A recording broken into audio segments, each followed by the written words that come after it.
তারেক রহমান ক্ষমতা ছাড়বে, দেশ চালাবে কে? শেখ হাসিনা তো ফ্যাসিস্ট তো পালিয়ে গেছে, দেশ কি চালাবে কি জামাত এনসিপির বাপেরা? প্রত্যেকটা হত্যার সাথে তারা বেইমানি, জুলাইয়ের সাথে বেইমানি করছে এই জামাত এনসিপি। ওই আরেক নেতা, আরেকটা পাগল আছে রাশেদ প্রধান, বিভিন্ন প্রকার তারেক রহমান, তারেক যে কিন্তু বাপ লাগে।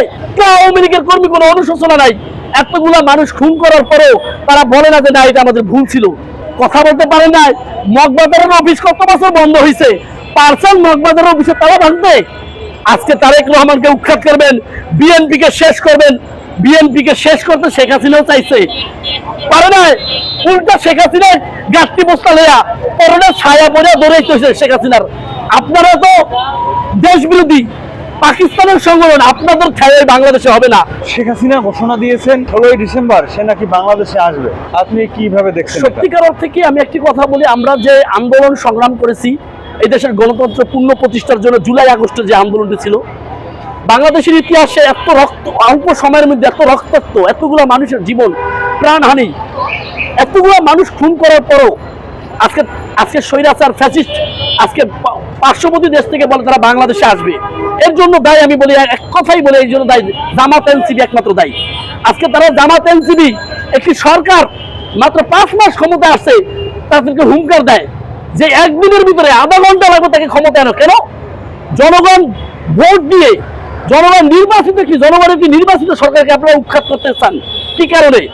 তারেক রহমান ক্ষমতা ছাড়বে, দেশ চালাবে কে? শেখ হাসিনা তো ফ্যাসিস্ট তো পালিয়ে গেছে, দেশ কি চালাবে কি জামাত এনসিপির বাপেরা? তার বাপেরা কি দেশ চালাবে? আমি জানতে চাই। আজকে তারেক রহমান নির্বাচিত গণতান্ত্রিক একটি সরকারকে তারা উৎখাত করতে চায়, সেই জন্যই আজকে ফ্যাসিস্টরা দূর থেকে বলে আমরা আসতেছি। নাইলে বাংলাদেশের ইতিহাসে এতগুলো মানুষ খুন করার পরে খুনি হাসিনা জীবনও কল্পনা করতে পারে না যে বাংলাদেশে সে আসবে। পাখির মতো মানুষ হত্যা করছে জুলাই আগস্টে, রক্ত হরি খেলা হয়েছে, তারপর হয়েছে গণঅভ্যুত্থান এমনি হয় নাই। আজকে আমি বলতে চাই, এই যে আজকে যে জুলাই আগস্ট, জুলাই জনসনদ বলে, যাই বলে যে আইনজীবী জামাত, এগুলো হলো তাদের তালবাহানা। যদি সত্যিকার অর্থে তারা জুলাই আগস্টকে ধারণ করে, বাহন করে, তাহলে আজকে এই সরকারের বিরুদ্ধে এরকম তালবাহানা করতে পারে না। কারণ এগুলা করার মানে কি, প্রত্যেকটা যে মানুষগুলো হত্যা হয়েছে, প্রত্যেকটা হত্যার সাথে তারা বেইমানি, জুলাইয়ের সাথে বেইমানি করছে এই জামাত এনসিপি, এই জুলাই আগস্ট আন্দোলনের সাথে বেইমানি করেছে। প্রত্যেকটা হত্যার পিছনে সবার সাথে তারা বেইমানি করেছে। আর তার জন্যই আজকে খুনি হাসিনা বলতেছে সে ডিসেম্বরে আসবে। আমরা বলতে পারি ইনশাআল্লাহ আমাদের শরীরে এক বিন্দু রক্ত থাকতে এই দেশে কোনো ফ্যাসিস্টদের আগমন হতে দেব না, যতই তার মানে হোক। আর একটা কথা আপনাদের বলতে পারি, এই জামাত ইসলামের ইতিহাস, জামাত ইসলাম কখনো বাংলাদেশের পক্ষে কখনো ছিল না। 1971 সালে তারা দেশ বিরোধী ছিল, এবং আপনারা জানেন 71-এর পরে আপনি যখন মনে করেন 71-এর পর তারা শুধু দেশ বিরোধী না, জামাত হচ্ছে দেশ বিরোধী, জামাত ইসলাম হচ্ছে গণতন্ত্র বিরোধী। তারা এই দেশের কোনো সংগঠন না, এই দেশের ভালো কখনো জামাত ইসলাম চায় নাই। সেটার প্রমাণ আপনি শোনেন 96-তে এরশাদের পতন হওয়ার পরে, যখন মনে করেন দেশনেত্রী বেগম খালেদা জিয়া বিএনপি ক্ষমতায় আসে, 96-তে যখন দেশটাকে একটি সুন্দরভাবে একটি কাঠামো শুরু হয়েছে, একটি অঙ্গীকারবদ্ধ হয়েছিল যে এই দেশটাকে আমাদের সুন্দরভাবে সাজাতে হবে, যেহেতু স্বৈরাচার পতন করছি।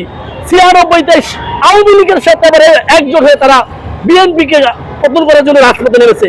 তার মানে জামাতের চরিত্র গণতন্ত্র বিরোধী চরিত্র, তারা গণতন্ত্রকে বিশ্বাস করে না, তারা স্বাধীনতাকে বিশ্বাস করে না। জামাত হলো একটি স্বাধীনতা বিরোধী, গণতন্ত্র বিরোধী সংগঠন। তার প্রমাণ আজকে দেখে একটি নির্বাচিত সরকারকে তারা উৎখাত করতে চায়।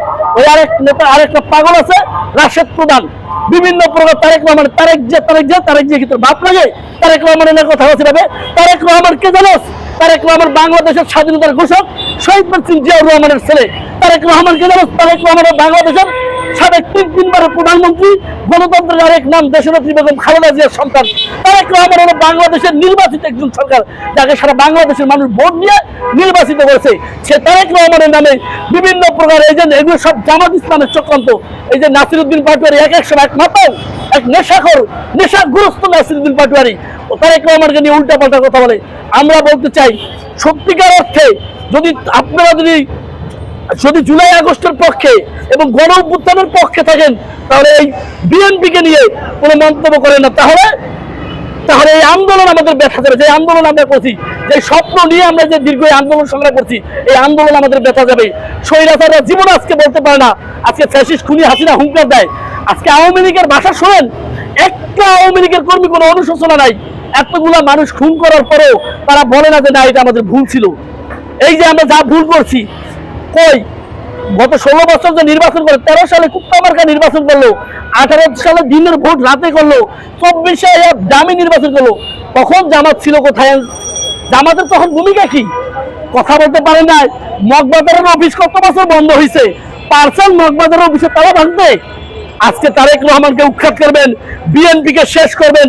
বিএনপিকে শেষ করতে শেখ হাসিনাও চাইছে, পারে না। উল্টা শেখ হাসিনার গাছটি বস্তা লেয়া করোনার ছায়া পড়ে দৌড়াইতেছে শেখ হাসিনার। আপনারা তো দেশ বিরোধী পাকিস্তানের সংগঠন, আপনাদের ছায়ায় বাংলাদেশে হবে না।